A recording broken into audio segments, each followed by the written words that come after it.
continuando con nuestro estudio acerca de la evaluación curricular. Para la presente semana vamos a abordar las estrategias cualitativas para la obtención de información. ¿A qué se denomina estrategia?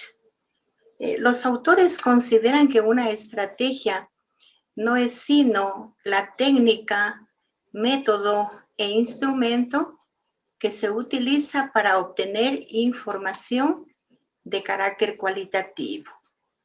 De ahí que la evaluación cualitativa tiene como propósito fundamental desenmarañar y describir la complejidad del conjunto de eventos y acontecimientos que se suceden durante la aplicación de un programa en una institución educativa, y con ello descifrar los factores culturales y de comportamiento, ritos, mitos, tradiciones, roles, clima institucional, entre otros, que intervienen en el proceso educativo. Se requiere entonces desarrollar una estrategia de evaluación cualitativa que permita orientar el empleo de métodos, técnicas e instrumentos de recolección, con su respectivo análisis e interpretación de información. Es decir, se fundamenta en la obtención de datos cualitativos.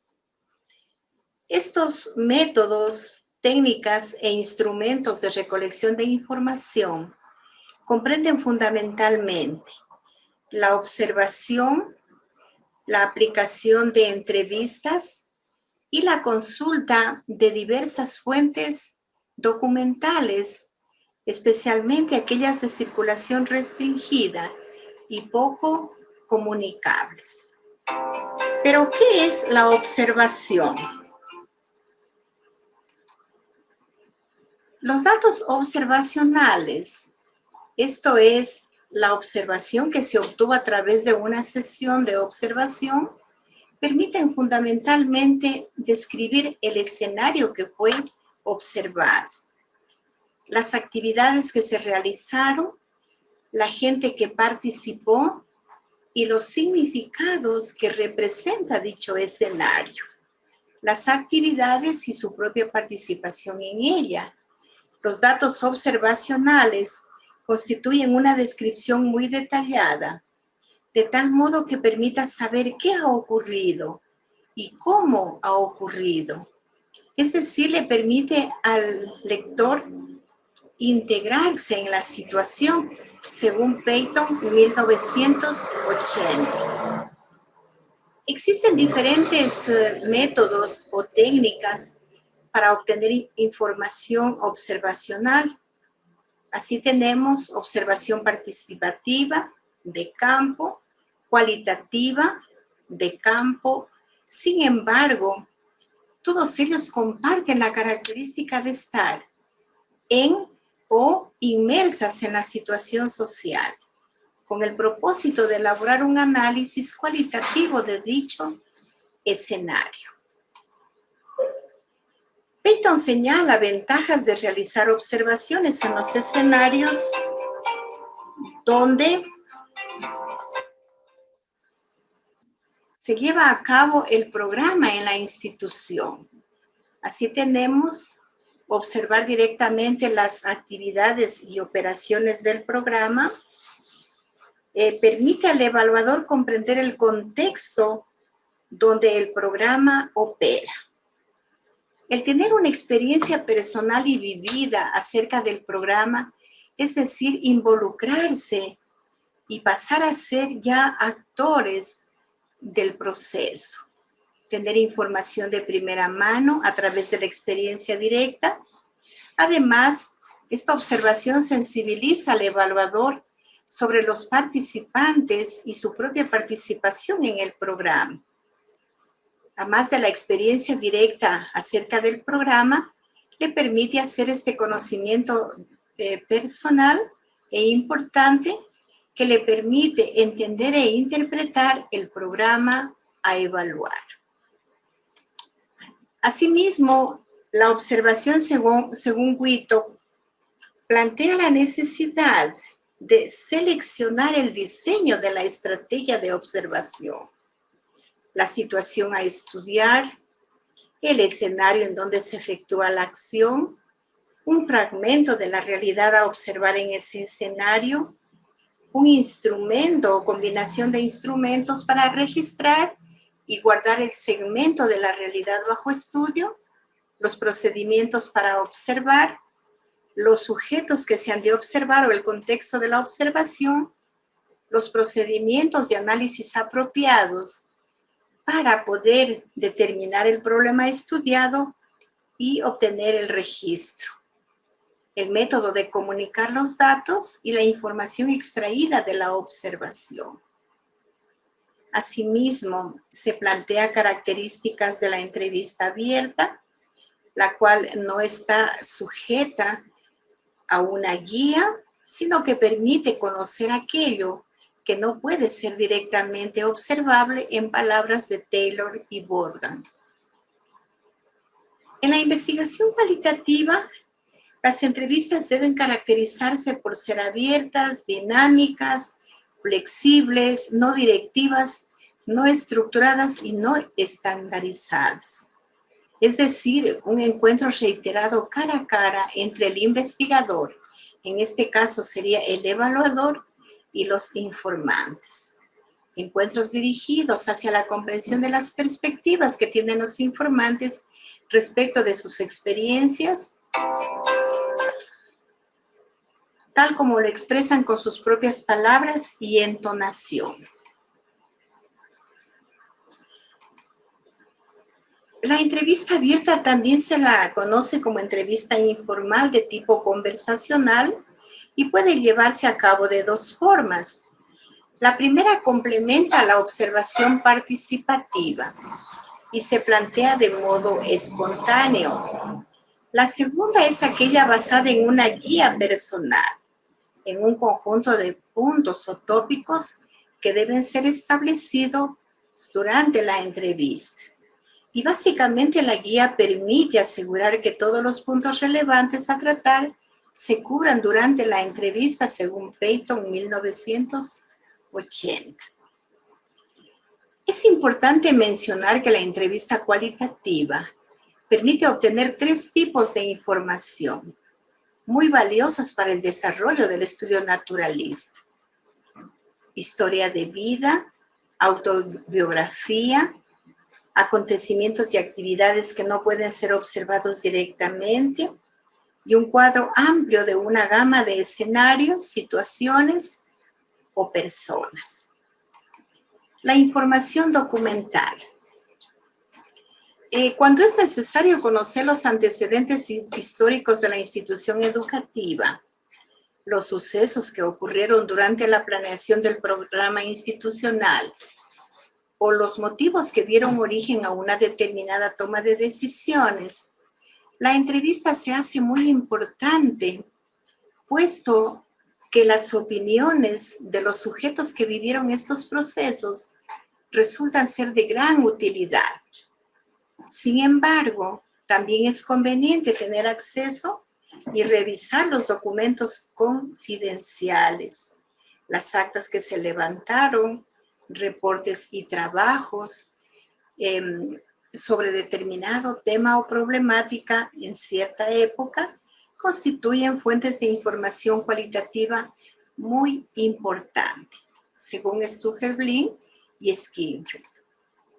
Al respecto, Santos Guerra recomienda considerar los autores, la fecha en que se redactaron, el estilo de redacción, los destinatarios y si existen varios documentos sobre un tópico o asunto en particular, escritos por varios autores. Lo que hace importante es cotejar la información buscando coincidencias y contradicciones. Cotejar significa comparar las fuentes de información. Pero ahora nos toca averiguar qué nos dice el Ministerio de Educación sobre los estándares de calidad. Se ha tomado en cuenta los estándares de calidad de 2012-2017 y se complementa con el 2019 a nivel de instituciones de educación superior. Se parte de la premisa que la Constitución Política del país establece en su artículo 26 que la educación es un derecho de las personas a lo largo de su vida y un deber ineludible e inexcusable del Estado. Y en el artículo 27 agrega que la educación debe ser de calidad. De ahí que si conceptualizamos qué son los estándares de calidad educativa, decimos que son descripciones de los logros esperados correspondientes a los diferentes actores e instituciones del sistema educativo. En tal sentido, son orientaciones de carácter público que señalan las metas educativas para conseguir una educación de calidad. Cuando los estándares se aplican a estudiantes, se refieren al conjunto de destrezas del área curricular que el alumno debe desarrollar a través de procesos de pensamiento y que requiere reflejarse en sus desempeños. Los estándares tienen algunas características. Así, se caracterizan por ser objetivos, básicos comunes por lograr, estar referidos a logros o desempeños observables y medibles, ser fáciles de comprender y utilizar, estar inspirados en ideales educativos, estar basados en valores nacionales y universales, ser homologables con estándares internacionales, pero aplicables a la realidad de la sociedad ecuatoriana, presentar un desafío para los actores e instituciones del sistema educativo. Los estándares tienen un propósito y este es orientar, apoyar y monitorear la acción de los actores del sistema educativo hacia su mejora continua. Adicionalmente, ofrecen insumos para la toma de decisiones de políticas públicas para la mejora de la calidad del sistema educativo. Tipos de estándares. Para poder proceder a la evaluación de una institución educativa, se consideran estándares de gestión escolar, estándares de desempeño profesional, estándares de aprendizaje y estándares de infraestructura escolar. Los estándares de gestión escolar hacen referencia a procesos de gestión y prácticas institucionales que contribuyen a la formación deseada de los estudiantes. Además, favorecen el desarrollo profesional de los actores de la institución educativa y permiten que ésta se aproxime a su funcionamiento ideal. Los estándares de desempeño profesional, en cambio, son descripciones de lo que debe hacer un profesional educativo competente, es decir, de las prácticas que tienen una mayor correlación positiva con la formación que se desea que los estudiantes alcancen.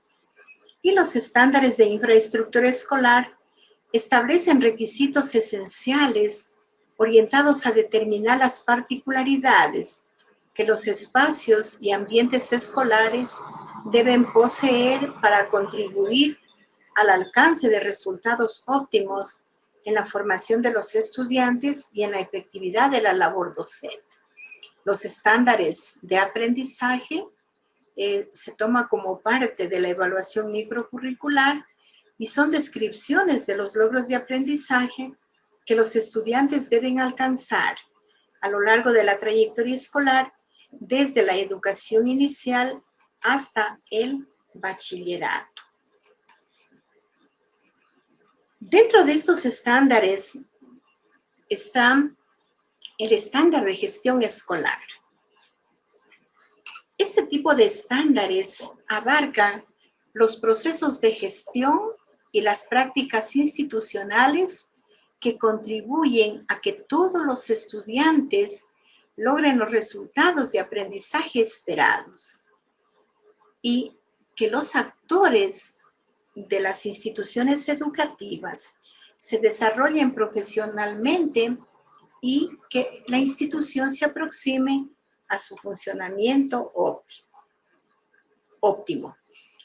Están planteados dentro del marco del buen vivir.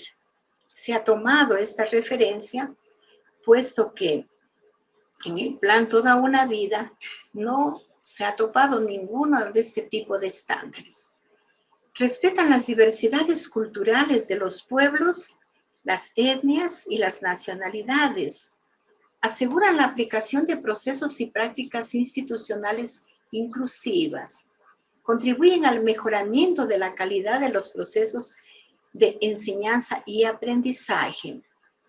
Favorecen el desarrollo profesional de todos los actores educativos y vigilan el cumplimiento de los lineamientos y las disposiciones establecidas por el Ministerio de Educación.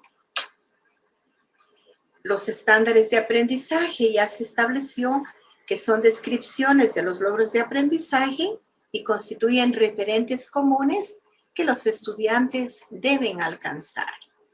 Y corresponden a 4 áreas básicas: lengua y literatura, matemáticas, ciencias sociales y ciencias naturales, según los niveles establecidos por la Ley Orgánica Intercultural Bilingüe. Entonces, surge aquí un primer anexo. ¿Qué se debe evaluar? Respecto del estándar de gestión escolar, respecto del estándar de desempeño profesional directivo y respecto del estándar de desempeño profesional docente. Respecto de la gestión escolar, fundamenta su planificación curricular, denominada PCI, como parte del Plan Educativo Institucional y los lineamientos emitidos por la Autoridad Educativa Nacional. Entonces, ¿cuál es la documentación que se debe abordar? Planificaciones curriculares, entendidas como el Plan Educativo Institucional, el Plan Curricular Anual, la Planificación Curricular Institucional PCI. Para ello, el docente tiene que elaborar planificaciones curriculares anuales en relación a los lineamientos de planificación curricular institucional. Entonces, como ustedes se pueden dar cuenta, en lo que se refiere a este primer estándar, se supervisa que las planificaciones microcurriculares guarden relación con las planificaciones curriculares anuales. Esto supervisa el profesional directivo, mientras que el profesional docente se encarga de la parte operativa, es decir, elaborar planificaciones microcurriculares, en este caso, el plan curricular anual. Además de eso, evalúa la práctica pedagógica de acuerdo a la ejecución de la planificación microcurricular, para lo cual realiza visitas áulicas en el denominado acompañamiento pedagógico, para lo cual el docente tiene que demostrar suficiencia en el conocimiento de la asignatura que enseña en el subnivel, aplicar estrategias de enseñanza orientadas al logro de los objetivos y promover un ambiente de aprendizaje que genere participación del estudiantado. La autoridad se encargará de evaluar los aprendizajes del estudiantado. Para ello, debe monitorear la evaluación del aprendizaje y el docente tiene que evaluar el logro del aprendizaje. Asimismo, existe una política de evaluación institucional de universidades y escuelas politécnicas en el marco del sistema de aseguramiento de la calidad de la educación. Son unos datos obtenidos a partir del año 2019. ¿Cuándo empieza el proceso de evaluación institucional de las universidades y escuelas politécnicas? Este proceso o política de evaluación institucional empieza a partir del año 1989, cuando es el Consejo Nacional de Universidades y Escuelas Politécnicas, CONUEP, quien realiza la primera evaluación institucional. Posteriormente, 11 años después, en el año 2000, ya se concreta una institución encargada de la evaluación, conocida con el nombre del CONEA, quien realiza procesos de evaluación.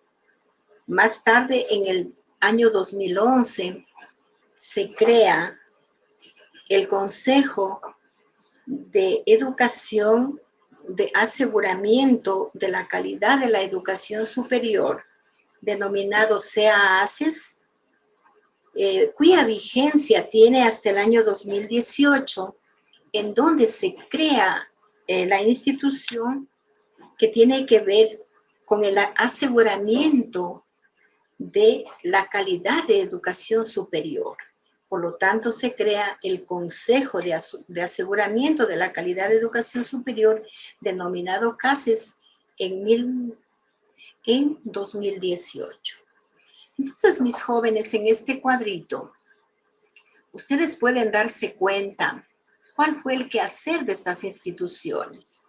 Por ejemplo, se da en el año 2009 la evaluación del CONEA y se establece las instituciones educativas a nivel superior acreditadas. Participan 71 instituciones y se evalúan 68 instituciones. En el año 2012 se evalúan 68 y resultan con una evaluación positiva 26. Posteriormente, en el 2013, se da la evaluación institucional de universidades y escuelas politécnicas a un total de 55 universidades, evaluadas 54. Entonces, aquí, como ustedes pueden observar, se dan categorías de acreditaciones. En el año 2015 al 2016, se da la recategorización de universidades y escuelas politécnicas a un total de 59 instituciones evaluadas. Por lo tanto, este proceso de evaluación curricular ha sido permanente, tanto a nivel de instituciones educativas de carácter superior, como a nivel de instituciones de educación general básica y bachillerato, denominado INEVAL. El INEVAL se encarga de los procesos de evaluación con sus técnicos especializados para la evaluación curricular.